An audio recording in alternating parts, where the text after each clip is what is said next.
I'm Natalia, 35, and I never imagined my art curator career would prepare me for my greatest curation project, The Truth. For 7 years, I believed Michael and I had the perfect marriage until the day I discovered he'd faked his death to be with his secretary. He thought he'd left me broken and penniless, never expecting my great-aunt's inheritance would surface. The fortune he never knew about ultimately became the perfect tool for justice. Before I dive into how my world collapsed and then rebuilt itself, let me know where you're watching from. Hit that like and subscribe button if you've ever had to rebuild your life after betrayal.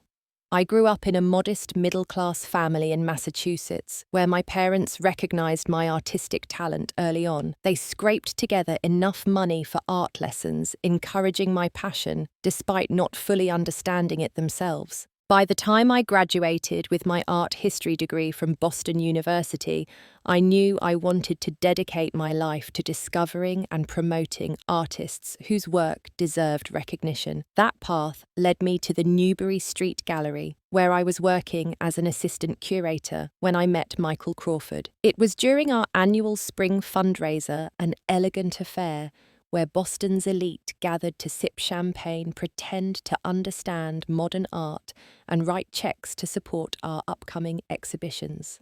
Michael stood out immediately. He wasn't like the other financial types who attended these events out of obligation. He actually engaged with the artwork, asking thoughtful questions that revealed genuine interest. "The interplay of light and shadow here reminds me of Caravaggio," he said, standing before a contemporary piece that did indeed echo the old master's technique. I was impressed that he'd made the connection. Michael was 33, then 6 feet tall, with dark hair that was always perfectly styled and green eyes that seemed to focus entirely on you when he spoke. As a financial advisor at Preston and Associates, one of Boston's most prestigious firms, he exuded confidence without the arrogance I'd come to expect from men in his position. Our conversation that night flowed effortlessly from art to music, to our favorite hidden spots in Boston. By the end of the evening, he had my number and a promise to meet for coffee that weekend. Our first official date turned into a 6-hour exploration of the Museum of Fine Arts, followed by dinner at an intimate North End restaurant, where we talked until the staff began stacking chairs around us. The whirlwind romance that followed seemed like something from a movie. Weekend trips to New York to visit galleries, surprise picnics in the public garden, long conversations about our dreams for the future. Within 8 months, Michael proposed on the rooftop of the MFA, with the Boston skyline glittering behind him. I said yes without hesitation. Our wedding was everything I'd dreamed of, but never thought I'd have. My simple taste was overruled by Michael's desire to make a statement. We were married at the historic Fairmont Copley Plaza with 200 guests, many of whom were Michael's business associates. Looking back, I should have noticed how the guest list skewed heavily toward his network, how the entire affair seemed designed to impress rather than celebrate. But I was blinded by love and the belief that this beautiful life we were creating was built on a foundation of mutual respect and shared values. The early years of our marriage were busy but fulfilling. We purchased a brownstone in Back Bay, a historic neighborhood we both loved. I advanced from assistant curator to full curator at the gallery, eventually specializing in emerging American artists. Michael's career at Preston and Associates was on a steep upward trajectory. He worked long hours, often coming home well after I'd gone to sleep, but I understood ambition. After all, I had my own professional goals and often spent evenings at gallery openings and artist studios. "We're building something special," Michael would say when I occasionally expressed concern about how little we saw each other. "These sacrifices now will pay off in the long run." I believed him because I wanted to, because the alternative was acknowledging the growing distance between us. 2 years into our marriage, we decided to try for children. Month after month of disappointment followed. Medical tests revealed no obvious issues, placing us in the frustrating category of unexplained infertility. The emotional toll was immense, especially as friends and colleagues seemed to conceive effortlessly around us. "Maybe it's not meant to be," Michael said after our third failed round of fertility treatments. His acceptance came too quickly, I thought, but chalked it up to his pragmatic nature. We decided to take a break from trying to focus on our careers and each other. In reality, we focused on our careers, and the space between us continued to widen. The subtle changes in Michael were easy to dismiss at first. The increasingly frequent business trips, the secretive phone calls that ended abruptly when I entered the room, the new password on his personal laptop, the late nights that stretched later and later. When I expressed concern, he had reasonable explanations for everything: client confidentiality, increased responsibilities at work, an important deal in the final stages. I wanted to believe him, so I did.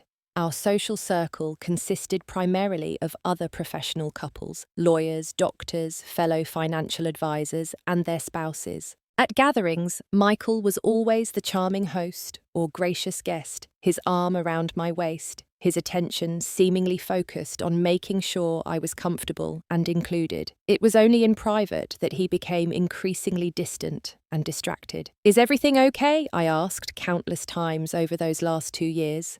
"Just tired," was the standard response, sometimes accompanied by a quick kiss on my forehead before he retreated to his home office. I remember our 7th anniversary with painful clarity now. Michael made reservations at Sorellina, one of Boston's finest Italian restaurants. He wore the blue suit I'd always loved, presented me with a stunning sapphire bracelet, and ordered our favourite wine.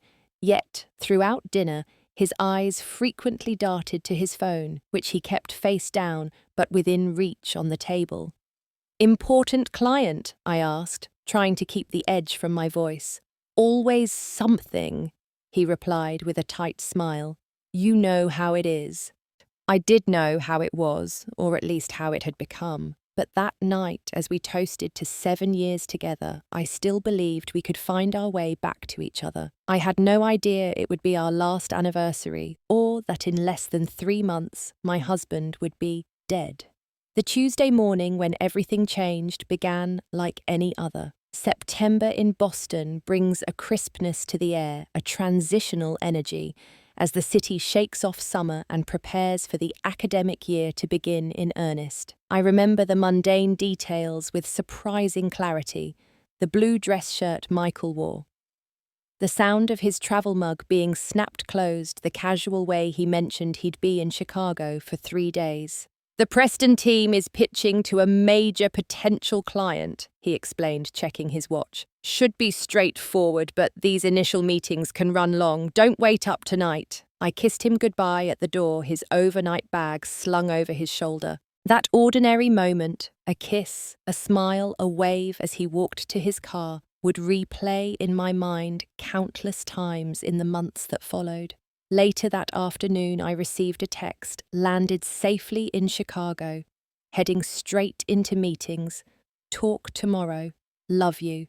Nothing unusual, nothing to suggest it would be the last communication I would have with my husband for a very long time. When I hadn't heard from Michael by the following evening, I felt the first prickle of concern. It wasn't like him to go completely silent, even during important business trips. My calls went straight to voicemail. My texts remained unread. Still, I reasoned with myself. Perhaps the meetings were more intense than expected. Perhaps his phone had died, or he'd accidentally left it in a taxi. There were countless innocent explanations.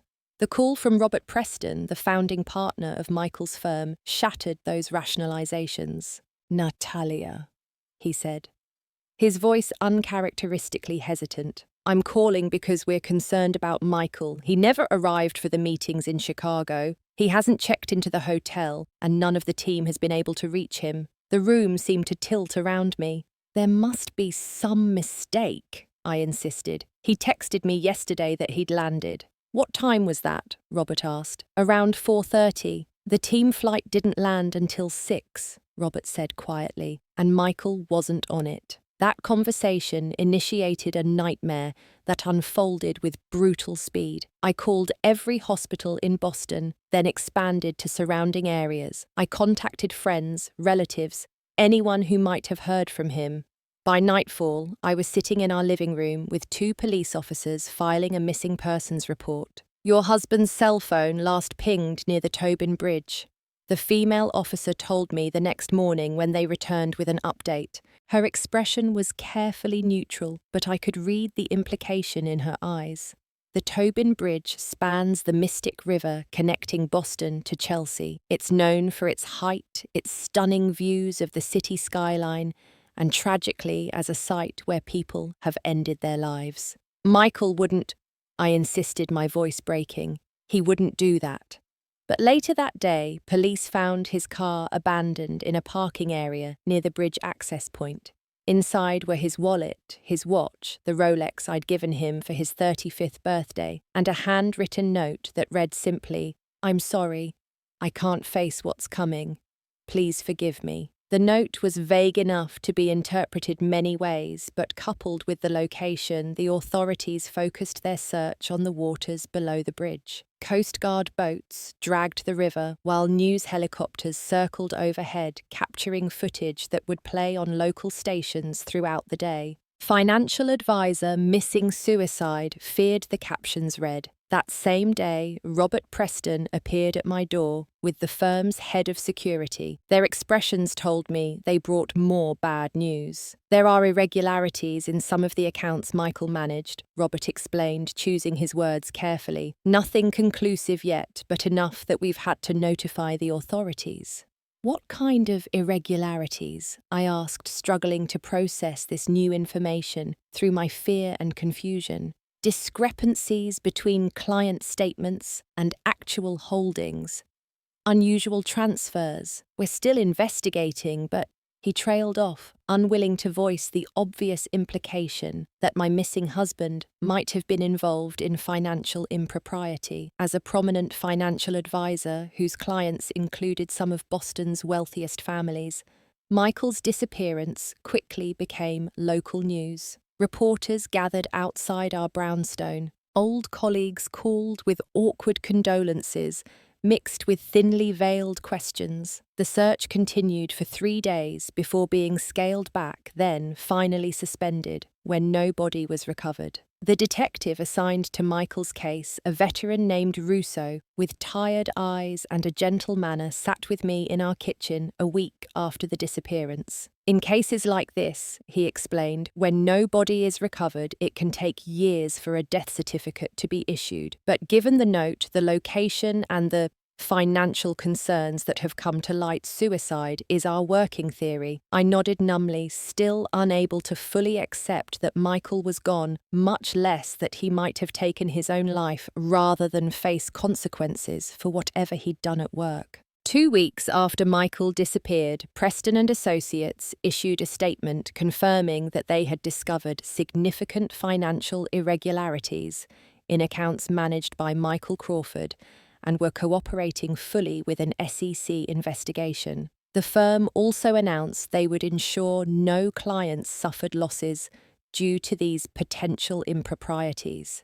The carefully worded statement avoided directly accusing Michael of embezzlement, but the implication was clear. My husband, it seemed, had not only abandoned me, but had also potentially committed financial crimes that could have destroyed his career and sent him to prison. With Michael presumed dead, but no body recovered, the life insurance company refused to pay out his policy. Meanwhile, our joint accounts were frozen pending the investigation into his financial dealings. I discovered credit card debt I hadn't known existed, over $80,000 spread across cards in Michael's name alone. Our mortgage had a second lien I'd never signed for. The financial life I thought we had was revealed to be a carefully constructed facade. Despite everything, I felt I owed it to the man I had loved to honor his memory. 3 weeks after his disappearance, I hosted a memorial service at the small Episcopal church, where we'd occasionally attended Christmas and Easter services. Michael's parents flew in from Seattle, grey-faced and shell-shocked. His colleagues attended en masse, their expressions a complex mixture of sympathy, curiosity, and in some cases, barely disguised judgment. I delivered a eulogy, focusing on the Michael I had known, or thought I had known, his passion for art, his generosity, his drive. I spoke of our love story, our hopes, our dreams together, all while a voice in the back of my mind whispered that perhaps I had never really known him at all. Michael would want us to remember the good. I concluded, my voice steady, despite the turmoil inside. To focus on the lives he touched, the beauty he appreciated, the love he shared. Wherever he is now, I hope he has found peace. As I stepped away from the podium, Michael's mother embraced me, her tears soaking into the shoulder of my black dress. "He loved you so much," she whispered. "I don't understand what happened, but I know that much was true." I wanted to believe her. I needed to believe that some part of our life together had been real. But as the weeks passed and more details of Michael's financial dealings came to light, doubt corroded my memories like acid on metal. I sold my car to cover immediate expenses. I took on additional consulting work at smaller galleries.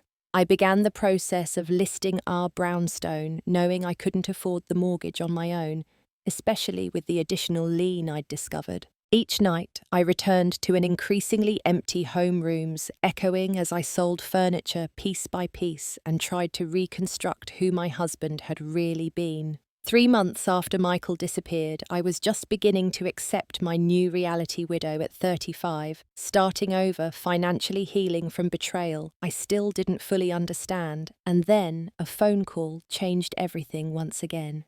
"Natalia, it's Jessica. I need to tell you something, and you should probably be sitting down." Jessica Parker had been my roommate sophomore year at Boston University before transferring to Arizona State. We'd remained close over the years, visiting when possible and maintaining regular phone contact. She knew all about Michael's disappearance, had even offered to fly out during those first terrible weeks, an offer I'd declined. "What's wrong? Are you okay?" I asked, immediately concerned by the tension in her voice. "I'm fine, but—" "God! Nat, I don't know how to say this." She took an audible breath. "I saw Michael yesterday." The world seemed to stop. "What do you mean you saw Michael?" "I was having lunch at this new place in Scottsdale and he walked in with a blonde woman. Nat, it was him. I'm 100% certain." My mind raced through explanations. A doppelganger, a case of mistaken identity, perhaps even a grief-induced hallucination on Jessica's part. "That's impossible, Jess. Michael is not dead," she finished firmly. "I know what he looks like, Nat. We've met multiple times. I sat there frozen for like 5 minutes thinking I was seeing things, but then he laughed, and you know that specific way he throws his head back. It was him." "Did he see you?" My voice sounded distant to my own ears. "No, they were across the restaurant. I sneaked a photo before they left. I'm sending it to you now. Nat, I'm so sorry." My phone pinged with an incoming message. With shaking hands, I opened the photo. The image was slightly blurry, taken from a distance but unmistakable. Michael, very much alive, leaning across a table toward a woman whose back was to the camera. Her blonde hair was styled in a sleek bob, her slender arm adorned with a gold bracelet as she reached for her wine glass. I recognized her instantly. Amanda Winters, Michael's executive assistant at Preston and Associates. 28, ambitious, always impeccably dressed. She'd been to our home for dinner parties, had sent me a lavish basket of bath products for my last birthday, all while apparently having an affair with my husband. The room spun around me. I sank to the floor, phone clutched in my hand, Jessica's concerned voice still coming through the speaker. "Nat, are you there? Talk to me." "It's him," I managed, and the woman is his secretary, Amanda. "Oh my God," Jessica breathed. "That son of a bitch!" The pieces fell into place with sickening clarity. The late nights at the office, the secretive phone calls, the increasing emotional distance. Michael hadn't been working all those hours. He'd been building a relationship with Amanda right under my nose, right under the noses of all his colleagues. But faking his own death, that level of deception was almost incomprehensible. Once the initial shock subsided, a cold, focused anger took its place. I thanked Jessica for her courage in telling me the truth, swore her to secrecy about my knowing, and immediately began planning my next steps. First, I needed confirmation beyond a blurry photo. I withdrew the last $2,000 from my dwindling savings account and hired Martin Reeves, a private investigator recommended by a gallery client who'd gone through a particularly nasty divorce. "What exactly am I looking for?" Martin asked during our initial meeting in a coffee shop far from my usual haunts. "Proof that my dead husband is living in Arizona with his mistress," I replied, sliding Jessica's photo across the table. "And any information about what they're doing there, how they're supporting themselves, and whether this was planned long before his disappearance." Martin raised an eyebrow, but didn't comment on the unusual nature of my request. "I have contacts in Phoenix. This will take some time and more money than your retainer, but I can get you answers." "I'll find the money," I promised. "Just find him." While waiting for Martin's investigation, I threw myself into survival mode. I accelerated the sale of our brownstone, moved into a tiny studio apartment in a less desirable neighborhood, and took on additional consulting work that often kept me at galleries until midnight. Each decision was fueled by a burning determination I would not be the victim in Michael's story. I would not collapse under the weight of his betrayal. 2 weeks later, Martin delivered his report. The evidence was comprehensive and damning. Michael was indeed alive, living under the name Mark Spencer, with Amanda in a gated community in North Scottsdale. They had purchased the house 3 months before Michael's suicide.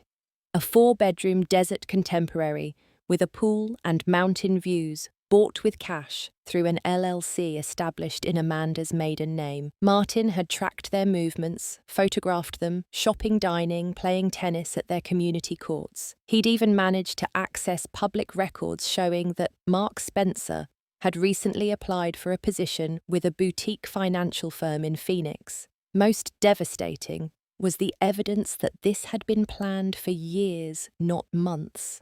Bank records showed Amanda had opened accounts in Nevada 2 years earlier, accounts that received regular transfers from offshore entities that Martin suspected were connected to the irregularities at Preston and Associates. "They've been preparing for this for a long time," Martin explained gently. "The accounts the house purchase, even Arizona itself. No coincidence that it's a non-extradition state for certain white-collar crimes." I stared at the photos spread across my kitchen table. Michael and Amanda lounging by their pool, Michael loading golf clubs into a new Range Rover, Amanda kissing him in the driveway of their luxurious home. They looked happy, carefree, as if they hadn't destroyed lives in their wake. "What do you want to do with this information?" Martin asked. It was the question I'd been wrestling with since Jessica's call. The obvious answer was to contact the police, the FBI, the SEC, anyone investigating Michael's disappearance and financial crimes. But something held me back, a need to understand the full scope of the betrayal, a desire to confront Michael on my own terms, not through the filter of law enforcement. "I need time to think," I told Martin. "Please keep this confidential for now." He nodded, understanding in his eyes. "Your information, your call, but these types of situations rarely improve with time." I knew he was right, but I also knew I wasn't ready to set in motion whatever would happen once authorities discovered Michael was alive. I needed to process, to plan, to find my footing in this new reality where my husband had not only betrayed our marriage, but had orchestrated an elaborate scheme to abandon me while escaping with his lover.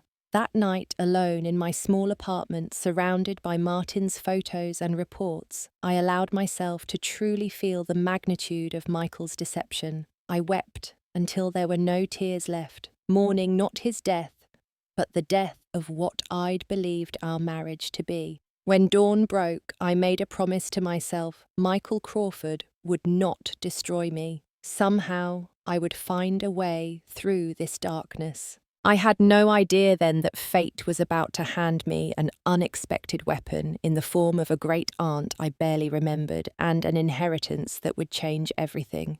The call came on a Wednesday afternoon as I was cataloguing pieces for an upcoming exhibition of contemporary printmakers, an unfamiliar number with a Maine area code. Ms. Crawford, this is Howard Blackwell of Blackwell, Simmons and Pike. I'm calling regarding the estate of Eleanora Caldwell. Do you have a moment? The name sparked a vague childhood memory, a stern-faced woman with silver hair coiled in an elegant bun, the scent of lavender, a house filled with paintings and strange artifacts. Eleanora Caldwell was my mother's aunt, I said cautiously. I met her perhaps twice as a child. Yes, that's correct. I'm sorry to inform you that Ms. Caldwell passed away last week at the age of 93. I'm handling her estate matters.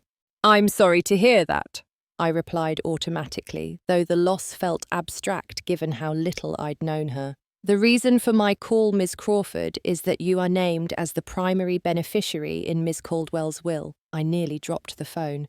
There must be some mistake. I barely knew her. There's no mistake, Mr. Blackwell assured me. Eleanora was quite specific. As her only living relative, you are to inherit her entire estate.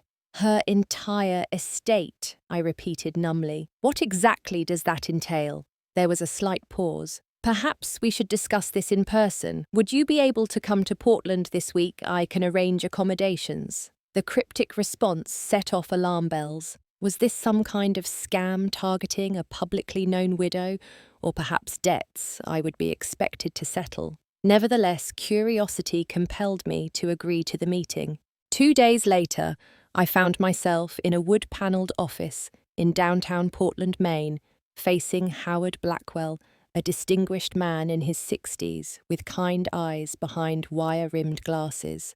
Before we proceed, he began, I want to assure you this is not a prank or a scam. I understand your caution given your recent circumstances. He slid a folder across his desk. Inside was a copy of Eleanora Caldwell's will, my name clearly stated as sole heir, along with a brief letter addressed to me. My dear grandniece, Natalia, we met only briefly when you were a child, but I have followed your career and life from afar. Your mother, my beloved niece, spoke of your artistic talent before her passing. I see much of myself in you, the passion for art, the independent spirit. I have no children of my own, and you are the last of our bloodline. It seems fitting that my collection and the fortune that allowed me to build it should pass to someone who will understand its value beyond mere monetary worth. Use it wisely, live boldly, create beauty. With affection, Eleanora. I don't understand, I said, looking up from the letter. What collection, what fortune? Mr. Blackwell cleared his throat.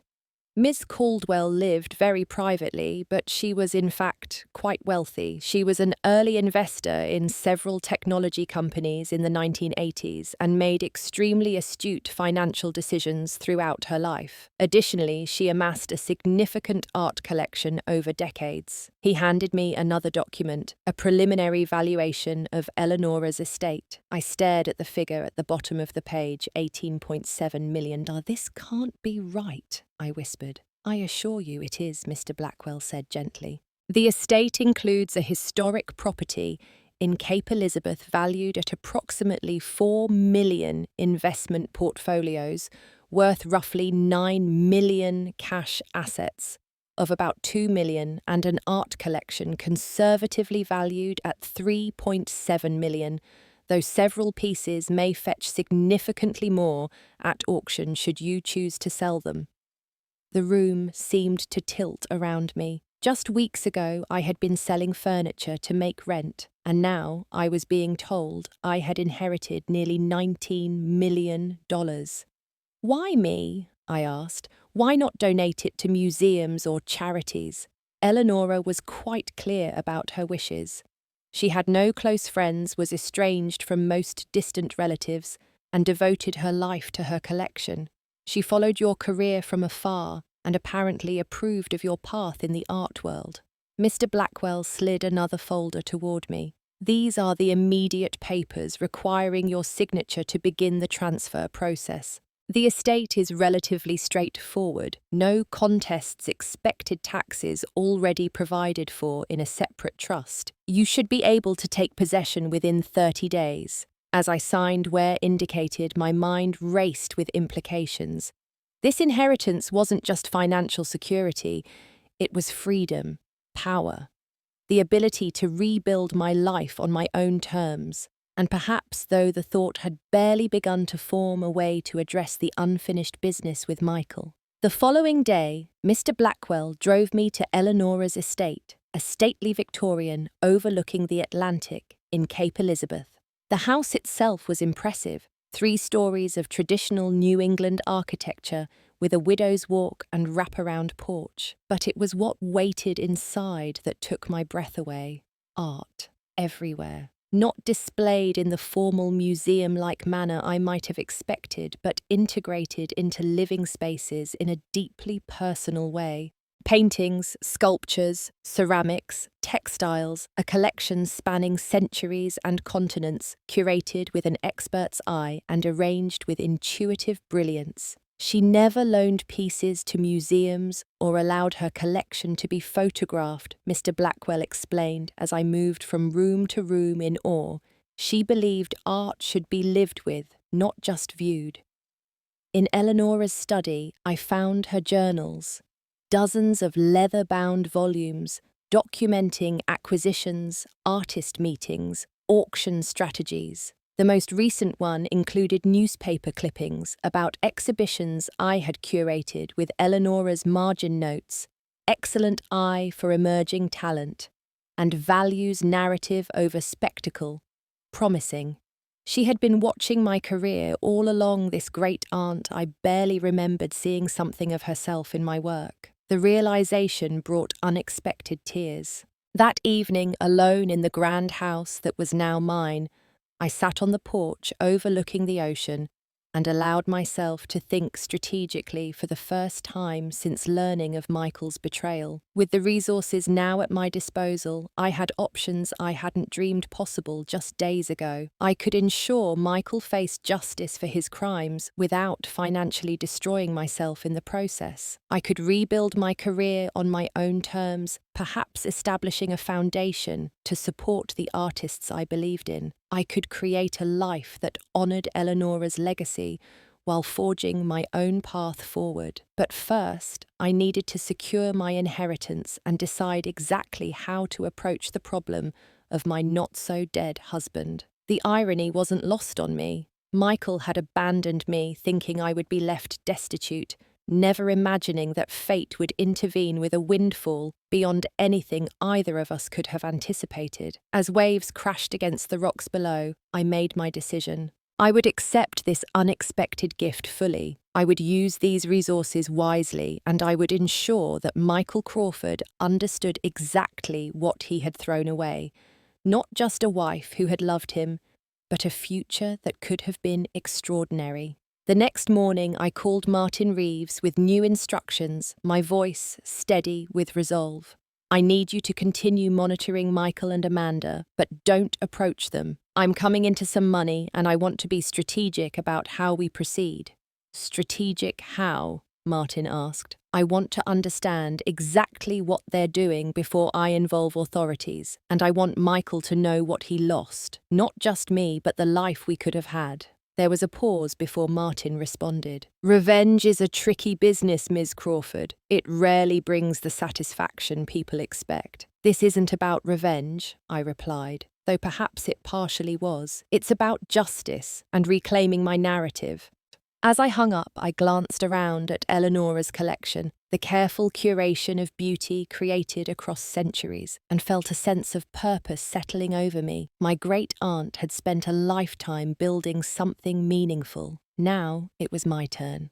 Over the next 3 weeks, I immersed myself in understanding and securing my inheritance. I met with financial advisors recommended by Mr. Blackwell, established new accounts and trusts, and began the process of cataloguing Eleanora's extensive art collection with the help of experts from Christie's and Sotheby's. The collection proved even more valuable than initially estimated. Among the paintings was an early work by Georgia O'Keeffe that had been presumed lost, hidden in plain sight in Eleanora's personal bedroom for decades.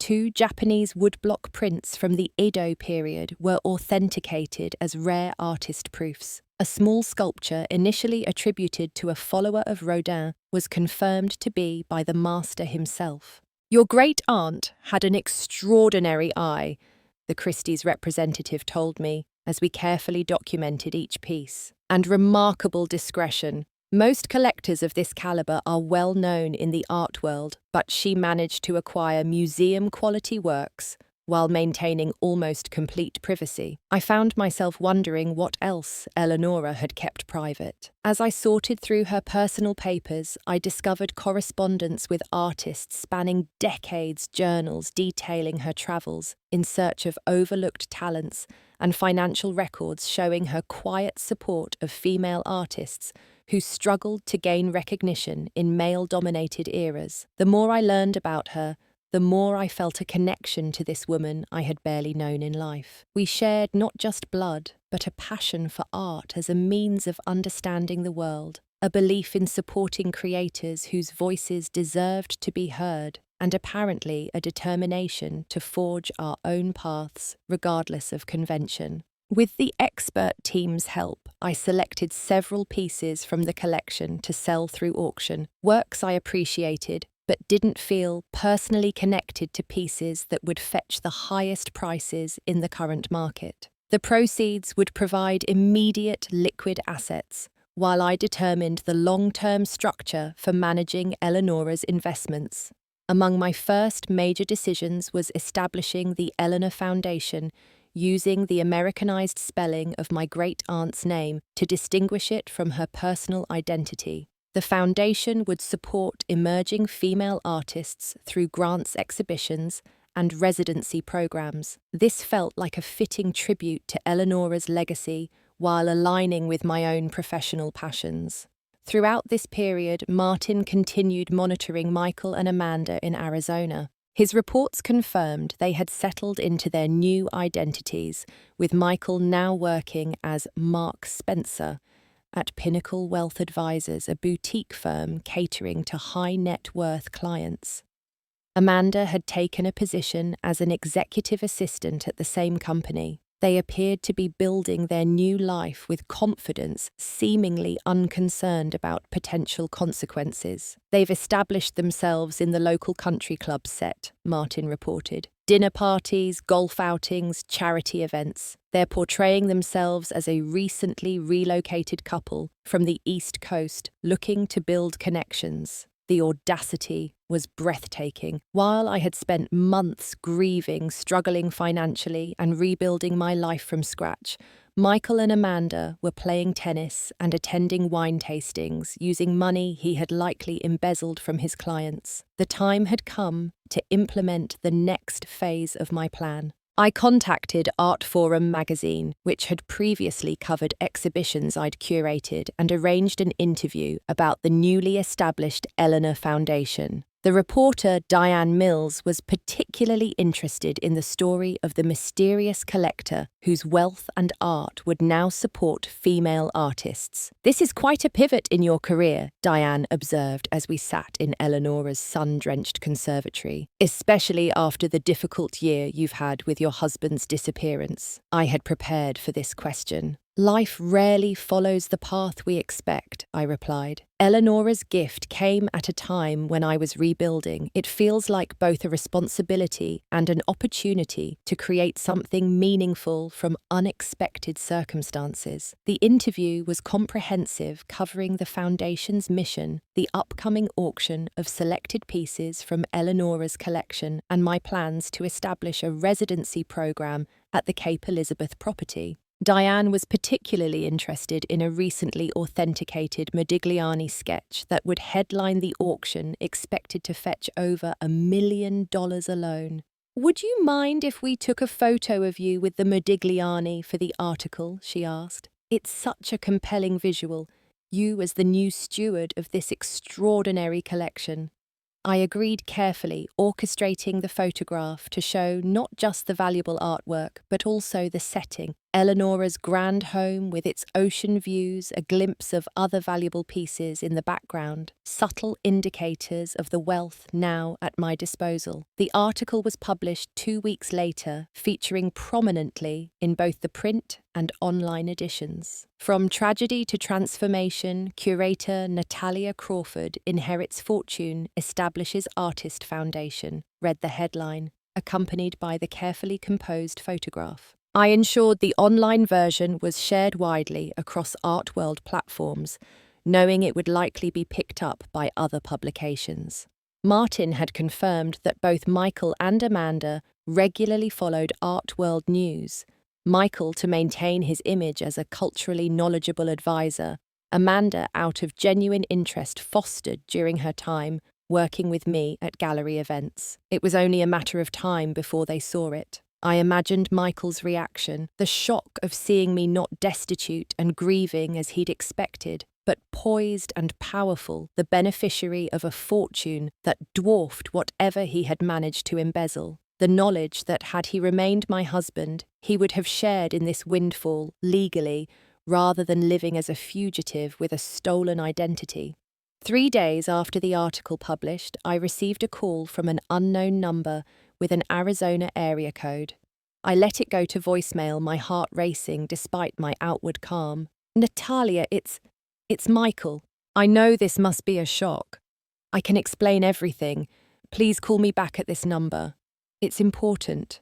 His voice was exactly as I remembered, yet somehow different, an unfamiliar, nervous edge beneath the practiced confidence. I played the message for Martin during our scheduled update call. "He's making his move sooner than I expected," Martin observed. "The article must have really rattled him." "What do you recommend?" I asked. "Record any conversations. Don't make explicit accusations that could tip him off to how much you know. Let him think you're shocked, confused, maybe even relieved he's alive. The more he talks, the more evidence we gather." I called the number that evening, recording app activated on my phone. Michael answered on the first ring. "Natalia, thank God.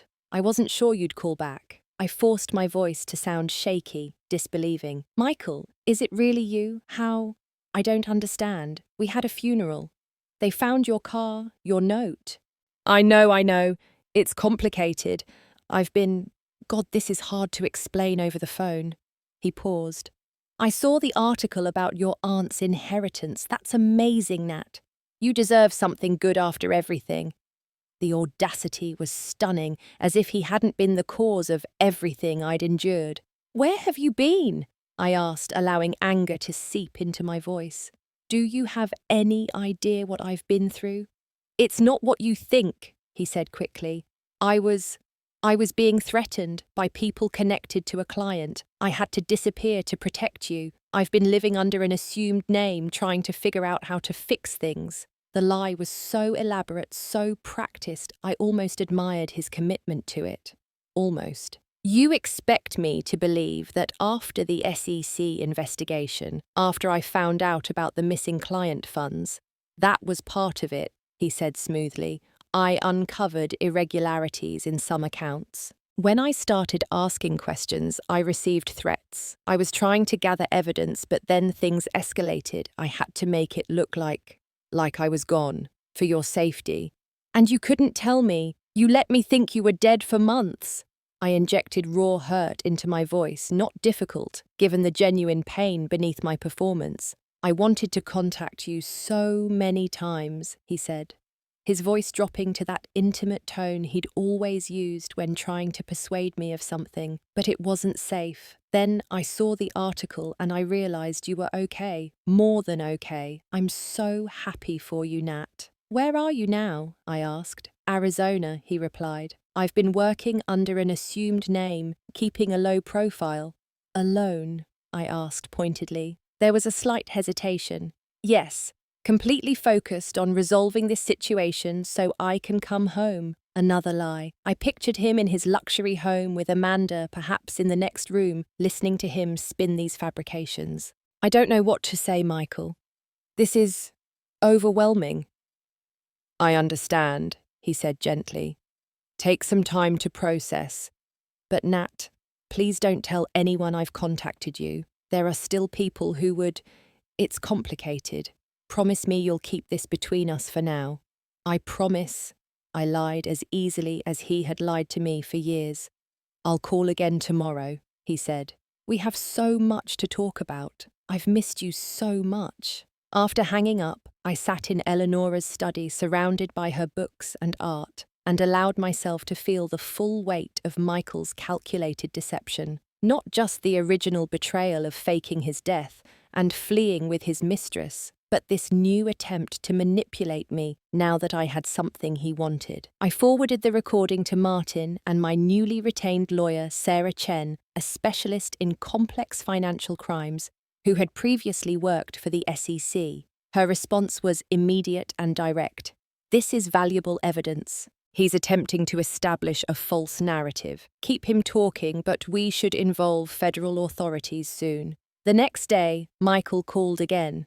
This time his story expanded to include supposed memory loss from trauma he'd experienced while in hiding.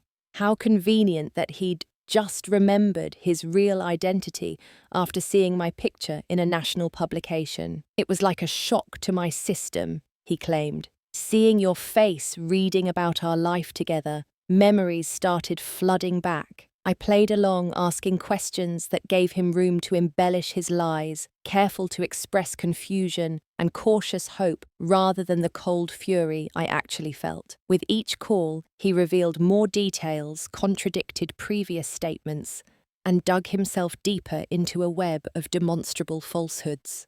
By the fourth call, Michael had begun asking careful questions about the inheritance, presenting them as casual interest in my good fortune. So this aunt, you barely knew her and she left you everything. That must be what, a few million at least, based on that painting in the photo. The lawyers are still determining the full value, I replied vaguely. But yes, it's substantial. That's wonderful, Nat. You know, once I resolve this situation, we can finally have the life we always talked about. Travel, maybe that summer home on the vineyard you always wanted. You mean once you come back from the dead officially? I asked, unable to keep a hint of sarcasm from my voice. He laughed nervously. It's complicated legally, I know, but with the right attorneys, which I'm sure you can afford now, we could make this work. The entitlement in his voice, the assumption that he would have access to my inheritance, confirmed what I had suspected. Michael was preparing to return to Boston, spin a story about being forced into hiding and position himself to benefit from my newfound wealth. After consulting with Martin and Sarah, I agreed it was time to involve the authorities. The FBI had jurisdiction over Michael's financial crimes, which crossed state lines and involved securities fraud. Agent Tara Reynolds took the lead on the case, reviewing the evidence I'd gathered with Martin's help and the recordings of Michael's calls. This is quite comprehensive, she remarked during our meeting at the FBI's Boston field office. Most people in your situation would have immediately reported seeing their dead spouse alive. I needed to understand what happened, I explained, and I wanted to be certain about his intentions before potentially putting myself through another trauma. She nodded. Your approach has actually provided us with valuable evidence. The question now is how to proceed. We could arrest him in Arizona immediately, but given what we know about the extent of the fraud and his planning, I'd prefer to build the strongest possible case. What do you suggest? I asked. Bring him back to Boston, Agent Reynolds said. Let him think he's implementing his plan, whatever that might be. We'll monitor and document, then make the arrest when we have maximum evidence. The trap was set. In our next call, I told Michael I was struggling to process everything, but wanted to see him in person. I think that would help me understand, I said, infusing my voice with vulnerable hope. It's been so confusing thinking you were dead, and now I just need to see you. I want that too, he replied eagerly, but it's complicated with my situation. Maybe you could come to Arizona. I can't leave right now, I countered. The foundation launched the auction preparations, but I understand if it's not safe for you to return. He hesitated, weighing his desire for access to my wealth against the risk of returning to Boston. Greed won out. No, you're right. We need to see each other. I can make arrangements. It might take a week or so to ensure certain precautions. Take whatever time you need, I said. I'll be here. As I hung up, I knew the endgame had begun. Michael Crawford was coming back to Boston, believing he was orchestrating a triumphant return that would give him access to my inheritance. Instead, he was walking into a carefully constructed trap that would finally bring him to justice for his crimes. Not just against his clients and his firm, but against me. Michael's return to Boston played out like a carefully scripted drama, though not the one he had envisioned. He arrived on a Tuesday afternoon, landing at Logan Airport under his fake identity, but carrying documentation to prove he was actually Michael Crawford, supposedly in hiding due to threats against his life. I had agreed to meet him at Eleanora's Cape Elizabeth estate rather than in Boston, a decision he eagerly accepted once I mentioned the property's privacy and security. What he didn't know was that the FBI had thoroughly wired the house with Agent Reynolds and her team, monitoring from a command post established in the guest cottage. My instructions were clear: allow Michael to explain his story, ask natural questions that might elicit incriminating statements, but avoid directly accusing him of anything that might make him suspicious. The goal was to document his lies and hopefully get him to reveal details about the embezzlement and his planned disappearance. I waited in Eleanora's grand living room, surrounded by priceless art that Michael would undoubtedly notice and calculate the value of. I'd chosen my outfit carefully, an expensive but understated black dress that conveyed both wealth and the somber circumstance of reuniting with a supposedly dead husband. When Michael's rental car pulled into the long driveway, I moved to the window, watching as he exited the vehicle and took in the impressive property.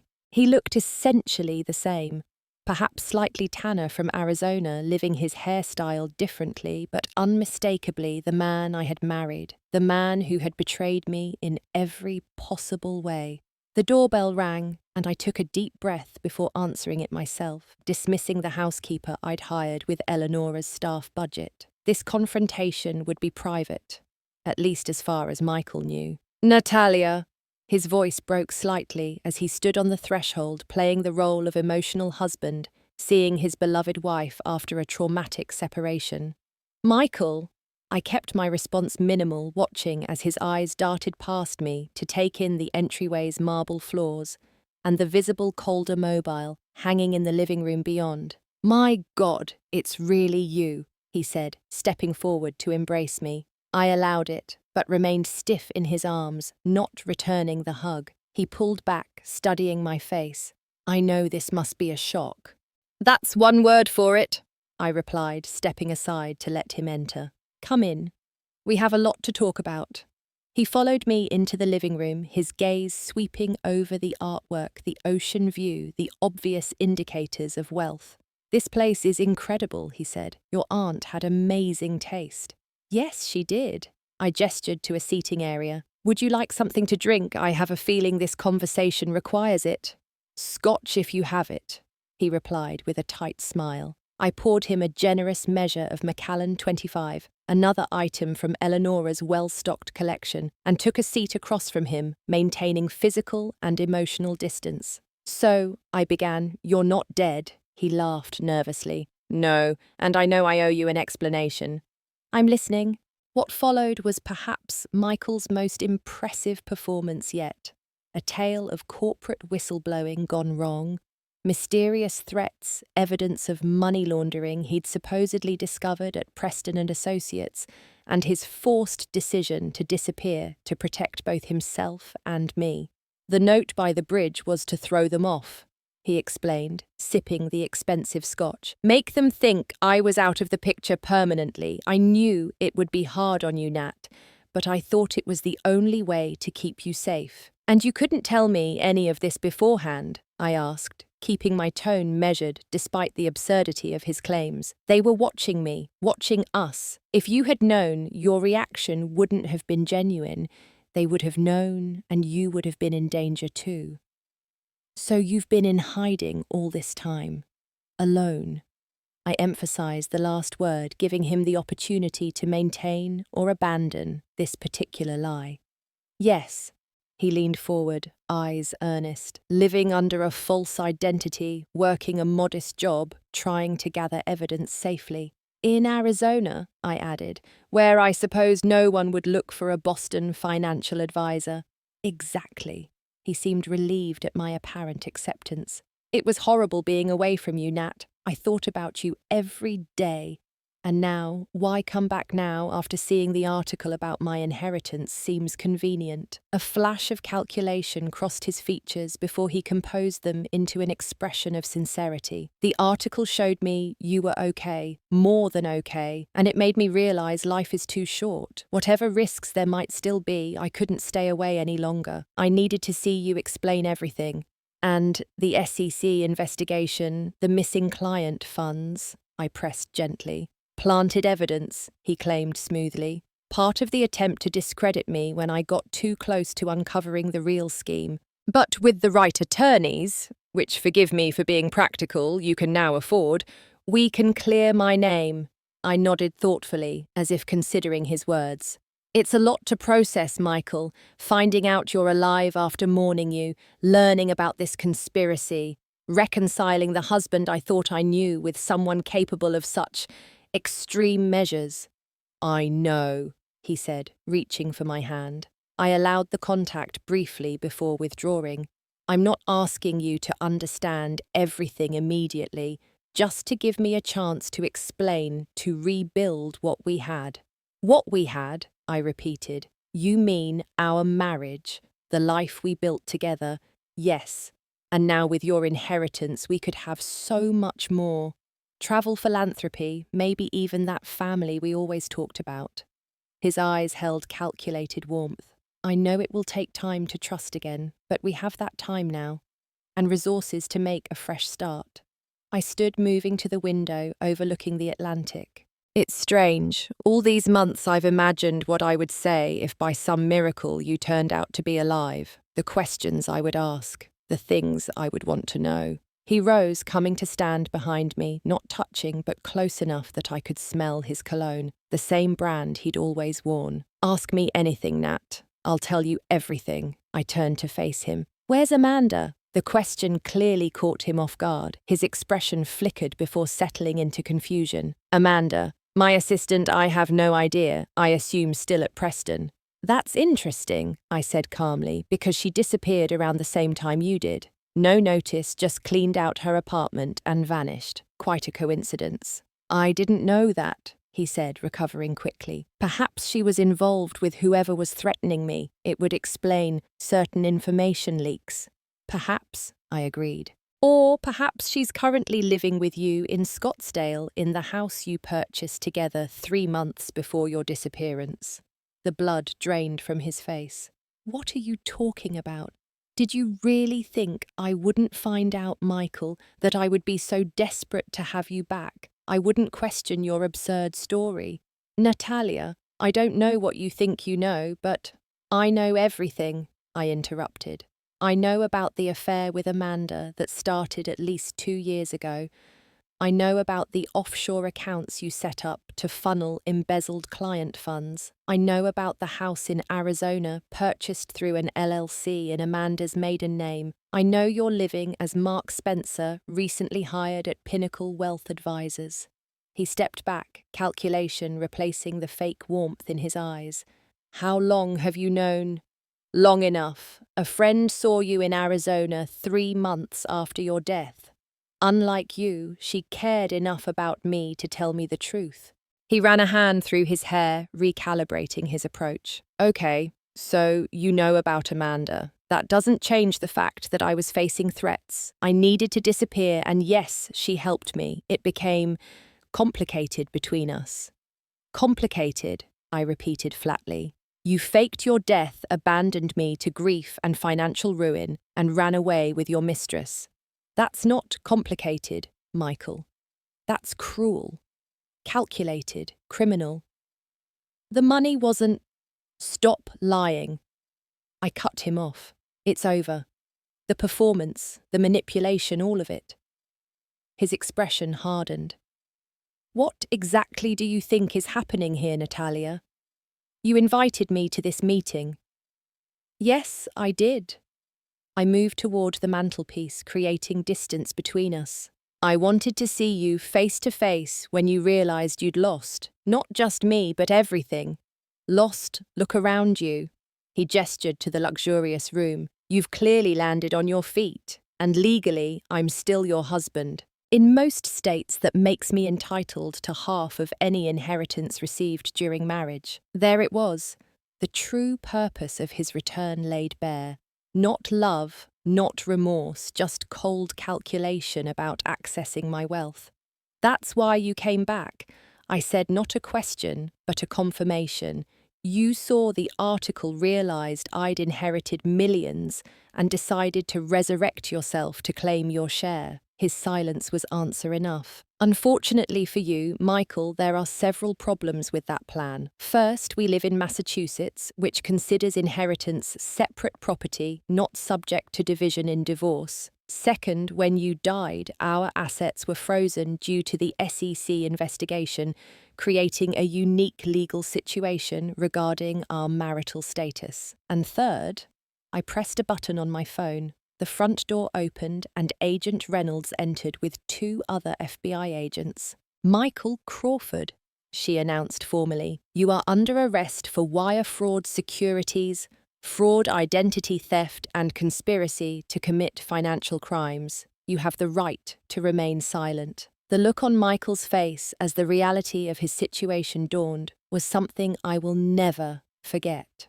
Shock giving way to disbelief, then anger, and finally a desperate calculation as he searched for some way out of the trap he'd walked into. Natalia, you don't understand, he began, even as Agent Reynolds continued reading him his rights. I can explain everything. We can work this out. There's nothing to work out, I replied calmly, except in court. As the agents handcuffed him, Michael made one last attempt. You'll regret this, he hissed, the charming mask completely gone now. You think you've won, but when the media hears my side, they already have, I interrupted. Or they will once the FBI releases the statement we've prepared. Financial advisor who faked death arrested while attempting to defraud widow makes for quite a headline, don't you think? The agents led Michael out to a waiting vehicle. Through the window, I watched as his carefully constructed facade crumbled, entirely replaced by the rage and desperation of a man who had finally, irrevocably lost control of his narrative. Agent Reynolds stayed behind briefly to confirm next steps. We'll need you to come in tomorrow to make a formal statement. The evidence you've provided is substantial, but your testimony will be important for the prosecution. What about Amanda? I asked. A team in Phoenix is moving to arrest her simultaneously, she confirmed. Based on the evidence, she was clearly complicit in both the financial crimes and the staged death. After the agents left, I stood alone in Eleanora's grand living room, surrounded by the beautiful art collection that had become my unexpected weapon in this strange war. The confrontation had gone exactly as planned, yet I felt no triumph, no vindication, only a profound exhaustion and a tentative sense of closure. Michael's arrest made national news, the sensational details too compelling for media to resist the financial advisor who faked his suicide to escape with his mistress and embezzled funds only to return when he discovered his abandoned wife had inherited millions. The grieving widow turned avenging angel angle proved particularly popular, though the actual story was far more complex than those simplified headlines suggested. In the days that followed, I learned more details about the dual arrests. Amanda had been taken into custody at their Scottsdale home, apparently preparing for a trip when FBI agents arrived. Unlike Michael, she immediately sought a deal offering to testify against him in exchange for leniency. Michael's parents, who had grieved their son's apparent suicide, only to discover his elaborate deception, made a public statement expressing shock and condemning his actions. His father, a retired accountant whose ethical reputation had been impeccable throughout his career, spoke of his profound disappointment and heartbreak at his son's choices. Preston and Associates issued a statement distancing themselves from their former employee, emphasizing their cooperation with authorities and commitment to making clients whole. Robert Preston called me personally to express both sympathy and gratitude for helping bring Michael to justice. Throughout the legal proceedings that followed, I maintained my composure, focusing on building the Eleanor Foundation and establishing my new life in both Boston and Cape Elizabeth. When required to testify at Michael's trial 6 months later, I did so with dignity and clarity, neither seeking revenge nor offering forgiveness. Michael, for his part, shifted strategies multiple times, first claiming coercion by unnamed financial criminals, then attempting to paint Amanda as the mastermind, finally trying to portray himself as a man driven to desperate measures by the pressure to succeed in a cutthroat industry. None of these approaches gained traction against the mountain of evidence and testimony, including Amanda's detailed account of their 2-year affair and methodical planning of his death. When the jury returned a guilty verdict on all counts, Michael looked directly at me from the defendant's table. I met his gaze without flinching, offering neither the satisfaction of hatred nor the comfort of lingering affection. His expression crumbled into something like genuine remorse, too late to matter, too self-serving to believe. The judge's sentencing remarks were particularly scathing, focusing on the calculated nature of Michael's crimes and the harm caused to his clients, his firm and me. 15 years in federal prison, with no possibility of parole for at least 12. Restitution orders ensuring any future earnings would go toward repaying his victims, a life and reputation destroyed by his own choices.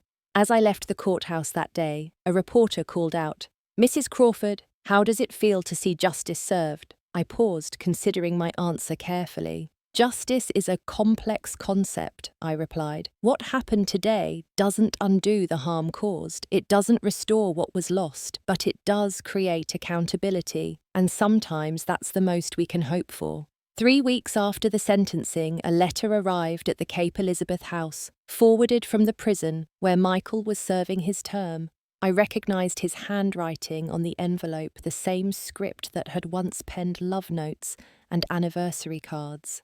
I held the unopened letter for a long time, considering whether to read it. Would it contain genuine remorse, or more manipulation, explanations, or excuses? Did it matter either way? Finally, I made my decision.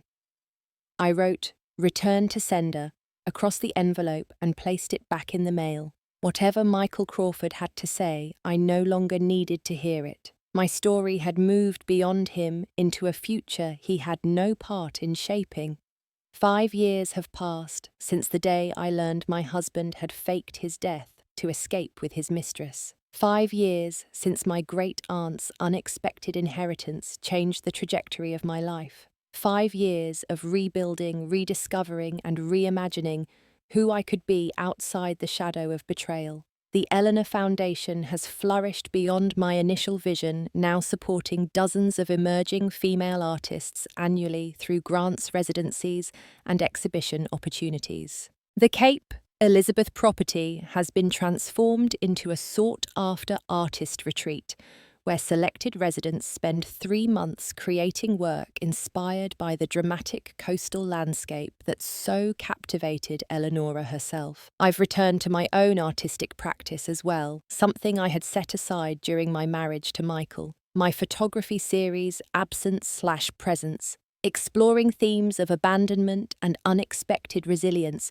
recently exhibited at galleries in New York and London to critical acclaim. Creating the work was therapeutic, a way to process my experiences through a medium I control entirely. Professionally, I now divide my time between curating special exhibitions for selected museums, managing the foundation, and pursuing my own creative projects. It's a balance that would have been impossible in my previous life, constrained as I was by financial necessity and Michael's expectations of what a suitable wife should prioritize. The brownstone in Boston was sold years ago, the proceeds donated to a non-profit supporting victims of financial fraud. I maintain a small apartment in the city for when foundation business requires my presence there, but the Cape Elizabeth house has become my true home. I've renovated it to better reflect my personal aesthetic, while honouring Eleonora's vision, creating a space that feels both historically significant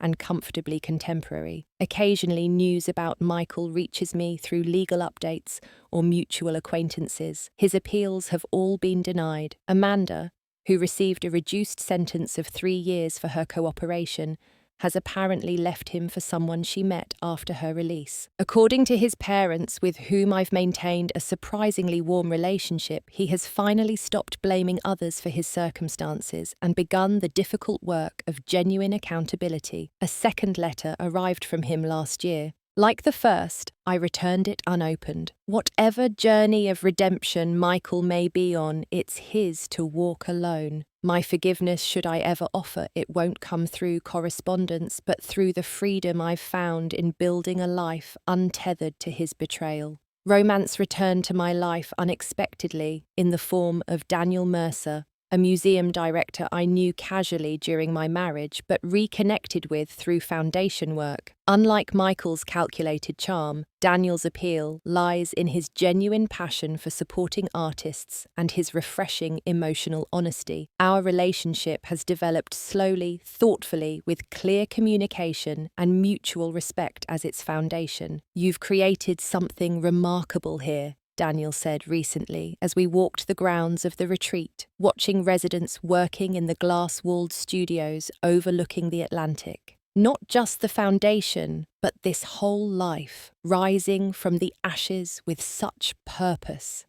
I had help, I replied, thinking of Eleonora's extraordinary gift. Not everyone gets a multi-million-dollar inheritance to cushion their recovery from betrayal. Daniel smiled. The money provided opportunity, but what you've built with it. That's all you, Natalia. Plenty of people inherit wealth and do nothing meaningful with it. He was right, I realised. The inheritance had been a tool, not the architect. The woman who transformed catastrophic betrayal into purpose and passion. That was me, not the fortune that facilitated it. The greatest irony, of course, is that had Michael remained my husband, had he built an honest career and a faithful marriage, he would have shared in Eleonora's wealth legally, the very thing he schemed and betrayed to obtain. Financial freedom could have been his without crime or deception. Instead, his greed and entitlement cost him everything: his career, his freedom, his reputation, and any claim to the fortune that ultimately transformed my life. Sometimes I wonder if he realizes this during long nights in his prison cell, if he calculates what might have been against what he chose, if he understands that in trying to escape what he perceived as limitation, he created his own ultimate constraint. But those thoughts come less frequently now. My focus has shifted from what was lost to what has been created, from betrayal to possibility. The unexpected inheritance wasn't just financial, it was the inheritance of opportunity to discover who I truly am when freed from false relationships and expectations. The wealth that matters most isn't in my bank accounts, but in the authentic life I've built from the ruins of deception. Has life ever given you an unexpected blessing that helped you overcome betrayal? Share your story in the comments below. Don't forget to like and subscribe for more stories of transformation and resilience. Remember, sometimes what looks like your worst day can actually be the beginning of your best life.